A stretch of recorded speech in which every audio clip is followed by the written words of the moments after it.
What is up, everybody? Welcome back to the Tomatoito Boxing Show, and we are just moments from the last three fights taking place here at the Fantasy Springs and Casino out in Indio, California. Grant Flores is going to be up next. So far, the Golden Boy fighters have been doing their part. Each one of them so far have won, have defended their banner, their home territory, and right now the music you're hearing, the fight just finished from Junebug.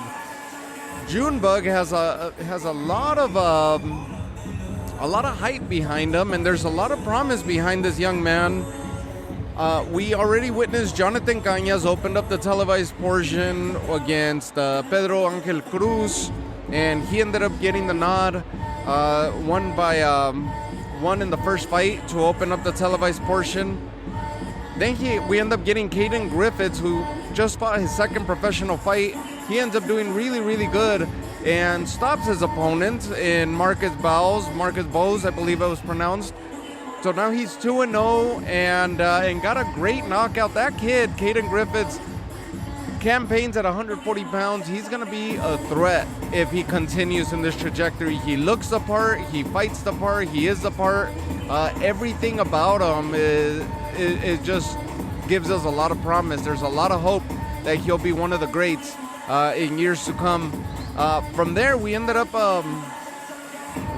witnessing, who else was last? Well, right now, the fight that just ended is Daniel Junebug Garcia, who just stopped Jorge Villegas, the experienced Jorge Villegas, by way of knockout. Had him cave in the second round.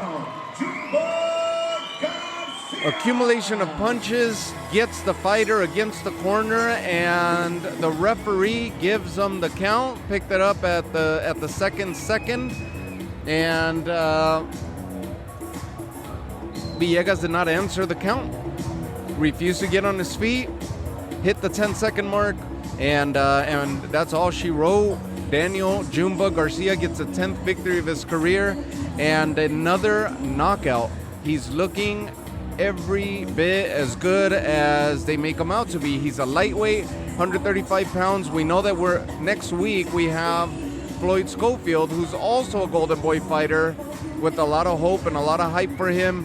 A fighter with a lot of promise in Floyd Schofield that should be one or two fights away from getting into the big names. He's been calling out Tank. He was calling out Ashton Silva. He's looking to get into those big fights, has been getting involved in back and forth with Shakur and so forth. Daniel Junebug Garcia, another lightweight with a lot of promise for Golden Boy, coming off of a second round knockout once again, looking really, really good. And so far for the televised portion, 4-0 for Golden Boy fighters. Say what you will that these are mismatches, or if you criticize the matchmaking that's taken place, but I don't see it that way. They've actually gotten some really good matchmakers, and they found some really good opponents for them to challenge each of these fighters respectively where they currently find themselves at in their careers. Junebug Garcia is a 9-0 fighter with 7 knockouts to his credit, going against Villegas, who had a 14-3 record with 13 knockouts to his credit. So this was going to be an exchange of power to be expected in the ring, and that's what we got. And Junebug Garcia got the best of him in 2 rounds, puts him away. And again, if you look at the record, 14-3. His last loss came at the hands of Argy Cortez. If you guys remember Argy Cortez, that was Villegas. Argy Cortez gave everything that Gallo Estrada could handle when they faced off against each other. And Villegas has been out to Japan, has traveled the world, has a lot of experience with his 17 fights and worldwide experience. And now he comes to test the young phenom that is turning out to be Daniel Junebug Garcia. Garcia puts him out in 2 rounds and hands him the 4th loss of his career. So we're live here from the Fantasy Springs Resort and Casino in Indio, California. And listen, what a great event that it's been so far. It's not the biggest event, not the biggest arena, but it's filling fairly quickly, and the people show up in droves, especially for the fighters that are coming up. In Tito Sanchez, who's out of Cathedral City, just down the way.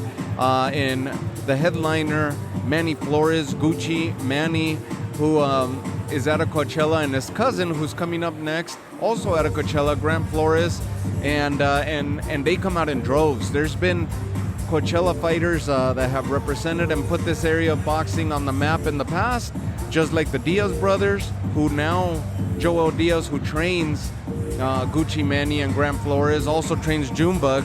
We just saw him up there, and he put Tim Bradley on the map.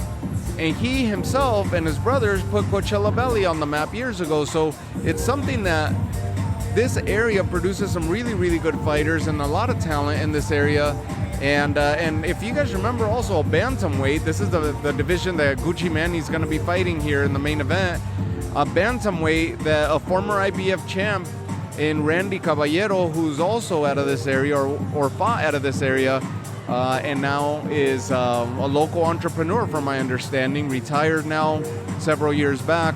But this area produces and it brews some talent, some really, really interesting talent in those lighter divisions. And there's a lot of promise so far for these young fighters. These events are always really cool to witness in person, because we see the future stars of boxing, and GOLDENBOY has been known to produce a lot of the future stars of boxing, just like Top Rank. Top Rank likes to get them fresh out of the Olympics and the amateurs. So very, very interesting what we're witnessing here today. We're moments away from Grant Flores getting into the ring.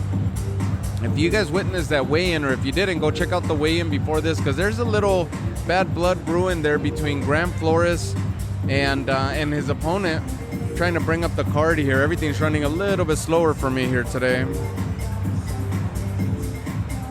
Yesterday at the weigh-in, things got testy, and Grant Flores immediately, they meet weight, he gets in his face. Let me bring this up here. I'm going to tell you exactly who the opponent is. He's a Puerto Rican fighter, young fighter, and he looks every bit the part as well. It looks like it's going to be a tough test. Grant Flores and Luis Caraballo Ramos out of Puerto Rico. Grant Flores gets in his face. Things get testy. Ramos ends up pushing him, and Grant Flores shoves him back, and things got a little bit out of control and then quickly mitigated. So there's already bad blood.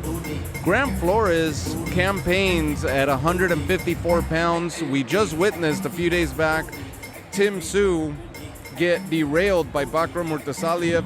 This is the division, stacked division, that Grant Flores is campaigning at, and he's a knockout artist so far. He's looking every bit the part, 5 knockouts to his 6 victories, looking to get another knockout here tonight, but he's going into shark-infested waters in a 154-pound division. So I'll let you guys go. We're going to go ahead and, if you're checking out this episode, tune into DAZN. The fights are being televised on DAZN as we speak. And I hope you enjoy the Grant Flores-Ramos showdown, as it should be coming up here shortly. And I'll see if I could gather some content for you guys, maybe some interviews, maybe run into a few people here, and see if I could add some content to the YouTube channel by way of interviews. So I'll let you guys go here for now, and then I'll come back and we'll revisit and do a recap of the full event here in a couple hours time. Have a good one.